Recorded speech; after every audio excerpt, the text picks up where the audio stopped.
కాంగ్రెస్ ప్రభుత్వము December second వీక్లో సర్పంచ్ ఎలక్షన్లు వెళ్తున్న నేపథ్యంలో బీసీ సంఘాలు అయితే మీటింగ్ ఏర్పాటు జరిగింది. ఇదే అంశం మీద మాట్లాడడానికి మనతో బీసీ విద్యార్థి సంఘం స్టేట్ ప్రెసిడెంట్ శ్రీనివాస్ గౌడ్ ఉన్నారు. అన్న చెప్పండి, అంటే వీళ్ళే ప్రకటించారు కామారెడ్డి డిక్లరేషన్ 42%. మళ్ళీ వీళ్ళే పార్టీ పరంగా ఫస్ట్ సర్పంచ్ ఎలక్షన్ పెట్టి తర్వాత ఇప్పుడు 24 తారీఖు విచారణ ఉన్న తర్వాత విచారణ అయిపోయిన తర్వాత స్థానిక సంస్థలు ఎన్నికలు పెడదామని చెప్తా ఉన్నారు. మీరేం చెప్తారు? మీరు ఒక విషయాన్ని పూర్తిగా గమనిస్తే ఈ తెలంగాణ రాష్ట్రంలో మొన్న జరిగిన సార్వత్రిక ఎన్నికల్లో ప్రచారంలో భాగంగానే ఎవరు అడగలే ఈ రాష్ట్రంలో బీసీలు 3 కోట్ల మంది బీసీల ఓట్లు ఒకటేసారి గల్లగుత్తగా వేసుకోవడానికి కామారెడ్డి డిక్లరేషన్ పైన ఈ కాంగ్రెస్ పార్టీ పక్క రాష్ట్ర ముఖ్యమంత్రి అయినటువంటి బీసీ బిడ్డ సిద్ధరామయ్య గారిని తీసుకొని వచ్చి బీసీలకు 42% రిజర్వేషన్లు ఇస్తామని దాదాపుగా 17 అంశాలపైన విద్య ఉద్యోగ రాజకీయ రంగంలో 17 అంశాలపైన కులగణన చేస్తామని బీసీలకు 42% రిజర్వేషన్ కల్పిస్తామని పెద్ద ఎత్తున ప్రచారం చేసి బీసీల ఓట్లు కొల్లగొట్టి బీసీలందరూ గత 10 సంవత్సరాలుగా బీసీలు నయవంచనకు గురయ్యారు. ఇప్పుడైనా కాంగ్రెస్ పార్టీ బీసీ అధికారంలోకి వస్తే బీసీలకు మంచి జరుగుతున్న ఉద్దేశంతో ఓట్లు వేసి గెలిపేయడం జరిగింది. వాళ్ళే గత మీరు చూసుకున్నట్టయితే కులగణన 100 రోజుల్లో కులగణన చేస్తామన్నారు. 100 రోజుల్లో చేయకపోతే బీసీ సంఘము పెద్ద ఎత్తున ఉద్యమాలు చేయడంతో అప్పుడు ఎంపీ ఎలక్షన్ రావడంతో ఎంపీ ఎలక్షన్లో మళ్ళీ బీసీలో ఓట్లు కావాలని చెప్పి కులగణన పేరు మీద కులగణన చేసి ఎంపీ ఎట్లు వేసుకున్నారు. 8 మంది ఎంపీలు గెలిచిన తర్వాత మీరు చూసుకున్నట్టయితే వాళ్ళు ఏమంటా ఉన్నారు, కాంగ్రెస్ పార్టీ మేము బీసీల రిజర్వేషన్ కోసం కట్టుబడి ఉన్నాం, ఎంత చేయాలనో అంత చేసినాం, జీవో ఇచ్చినాము, ఆర్డినెన్స్ తీసుకొచ్చినాము, ఢిల్లీలో పోయి మీరే బీసీ సంఘం తరపున పెద్ద ఎత్తున ధర్నా చేస్తే జంతర్ మంతర్ మేము వచ్చినాము, దాదాపు 17 పార్టీలను తీసుకొచ్చినాము అంటున్నాము. మేము అడుగుతూ ఉన్నాం, మనం ఎంత ప్రయత్నం చేసిందన్న కాదు, అంతిమంగా ఫలితం వచ్చిందా లేదా? ఫలితం రావడానికి గల కారణాలు మీరు ఏ విధంగా వెతుక్కుంటా ఉన్నారు? ఫలితం రావాలంటే కేంద్రంలో ఉన్నటువంటి బీజేపీ పార్టీ బీసీలకు చట్టబద్ధంగా రిజర్వేషన్లు వేయాలంటే 9th షెడ్యూల్లో పెట్టాల్సింది. 9th షెడ్యూల్లో పెట్టాలంటే ఏం చేయాలి? అధికారంలో ఇప్పుడు ప్రతిపక్షంలో ఉన్నటువంటి కాంగ్రెస్ పార్టీ ఈ రాష్ట్రంలో మేము ఎంత చేయాలని అంత చేస్తామని అంటా ఉన్నారు కదా. రాష్ట్రంలో మీ ప్రధాన ప్రతిపక్ష నాయకుడు ఎవరు? రాహుల్ గాంధీ గారు. రాహుల్ గాంధీ గారు దేశవ్యాప్తంగా ఒకటి చేసిరు, తెలంగాణ రాష్ట్రంలో దేశానికే కులమానికంగా కులగణన చేసినాము, దానికి దేశానికి ఆదర్శం అన్నారు కదా. పవర్ ప్లాంట్ ప్రజెంటేషన్ ఇచ్చొచ్చిండు ఇదే రాష్ట్ర ముఖ్యమంత్రి. ఢిల్లీలో పోయి కూర్చొని ఆ ఎన్డీఏ కూటమికి సంబంధించిన నాయకులందరినీ పిలిపించి రాహుల్ గాంధీ గారిని, ప్రియాంక గాంధీ గారిని, అగ్రనాయకులు అంతా కూర్చొని చేసిరు కదా. వర్షాకాల సమావేశాలు దాదాపు 40 రోజులు జరిగింది. 40 రోజుల్లో ఏ ఒక్క రోజన్నా ఇదే ప్రతిపక్ష నాయకుడు, మళ్ళీ రాజ్యసభలో ప్రధాన ప్రతిపక్ష నాయకుడు ఎవరు రానాయన అంటే మీ ఆ పార్టీ జాతీయ అధ్యక్షుడే. అంటే మీరు ఈ లోక్సభలో కానీ రాజ్యసభలో కానీ ఒక 10 నిమిషాలు మీరు కూడా ఒక బీఎస్సీలో తీర్మానం చేయాలి, దీని మీద చర్చ పెట్టాలని చెప్పి ఓట్ చోరీ గురించి మాట్లాడారు, కానీ బీసీల హక్కుల చోరీ గురించి ఒక్కరోజన్నా మీరు మాట్లాడిర్రా అని నేను అడుగుతా ఉన్నాను. అంటే వీళ్ళకు బీసీలకు చేయాలన్న చిత్తశుద్ధి లేదు, వీళ్ళకు బీసీల ఓట్లు ఎట్లా దండుకోవాలన్న దాని మీద ఉన్న ఆలోచన బీసీలకు చేయాలి దాని మీద లేదని క్లియర్గా అర్థమైపోయింది.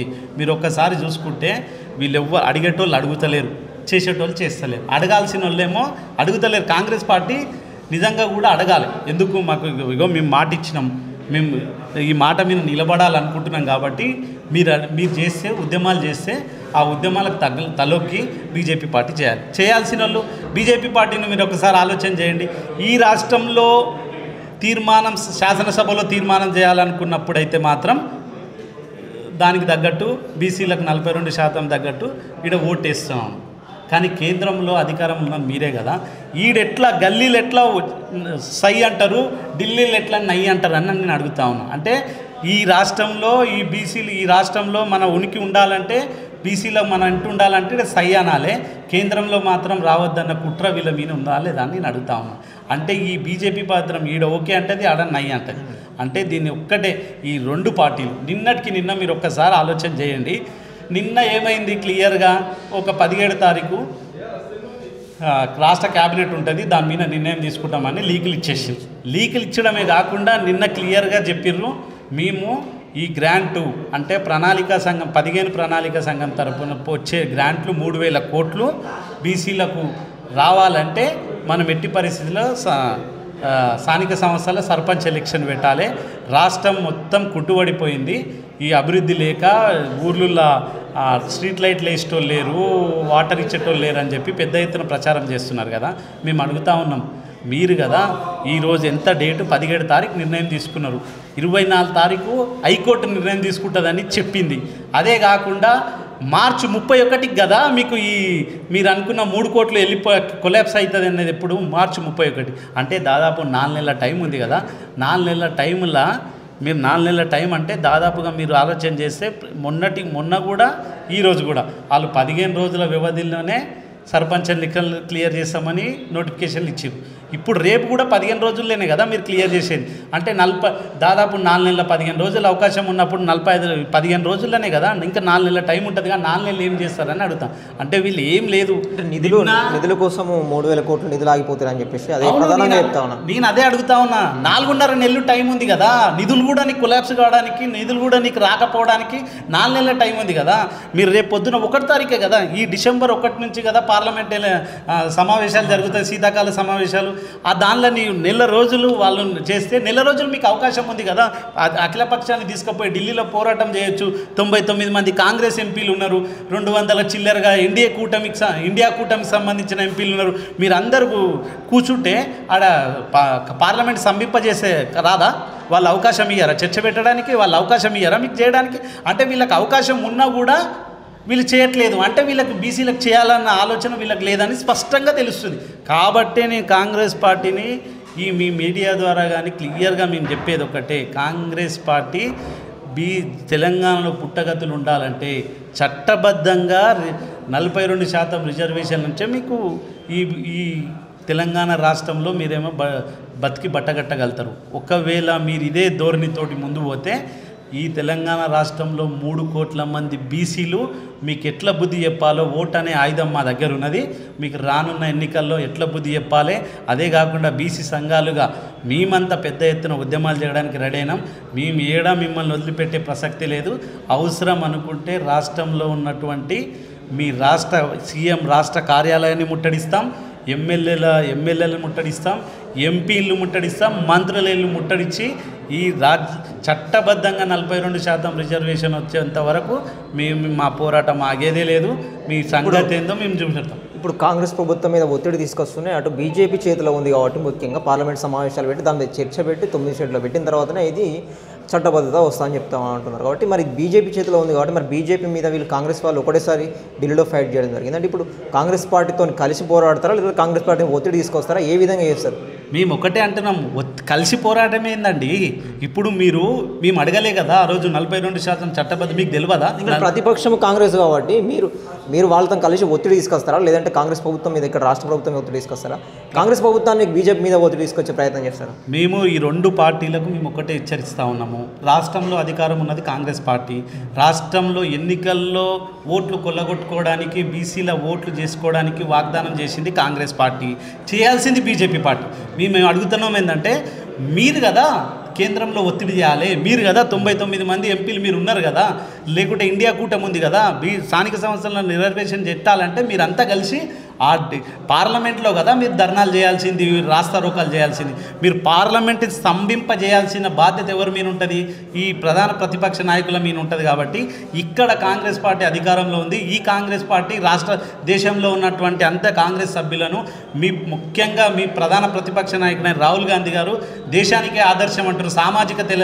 దేశంలో సామాజిక న్యాయం జరగాలంటే ఎస్సీ ఎస్టీ బీసీలకు న్యాయం జరగాలంటుండు కదా.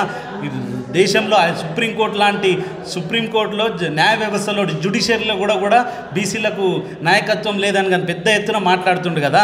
కాబట్టి మీ బాధ్యత మీ మీద లేదా అని నేను అడుగుతా ఉన్నాం. ముఖ్యంగా బీజేపీ పార్టీని కూడా మేము అడుగుతా ఉన్నాం, మీ రాష్ట్రంలో బీసీల ఓట్లు మీకు వద్దా అని అడుగుతా ఉన్నాం.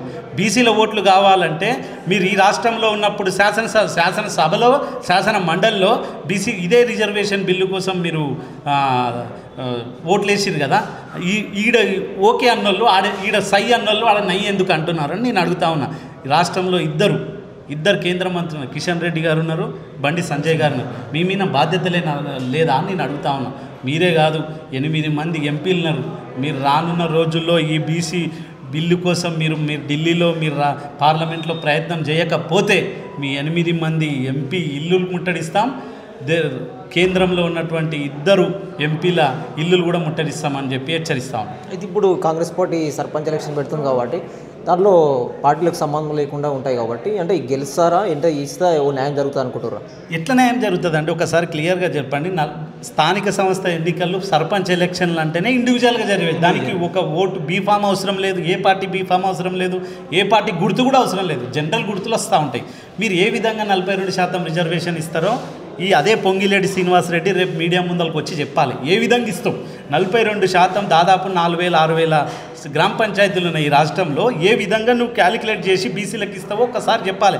అంటే బీసీలకు ఒకటి కాంగ్రెస్ పార్టీ అభ్యర్థి అని చెప్పి ఒక బీసీకి ఇచ్చి అవతల రెడ్డిని ఉసగొలిపితే ఆ రెడ్డికి డబ్బులు సమకూరిస్తే ఆ రెడ్డిని మంచి చేస్తే అన్ని ఏడ గుర్తులు ఉండవు కాబట్టి ఆ గెలిచిన తర్వాత మళ్ళీ మా కాంగ్రెస్ పార్టీలకు వస్తామని పెద్ద కుట్ర దాగినదే తప్ప ఇది కుట్రలో భాగంగా కాంగ్రెస్ పార్టీ చేస్తుంది. రెడ్డి నాయకత్వాన్ని ఎట్లా పెంపొందించుకోవాలి, రెడ్డి నాయకత్వాన్ని ఎట్లా బలోపేతం చేయాలన్న దాని మీద కాన్సన్ట్రేషన్ తప్ప బీసీలకు ఏదో చేయాలని అయిపోయింది. బీసీలకు అయిపోయింది. 5 ఏళ్ళకి సరిపడా ఓట్లు గుద్దేసుకున్నారు, గెలిచిరు, బయటపడ్డారు. ఇంకా 3 ఏళ్ళు అధికారంలో ఉన్నది.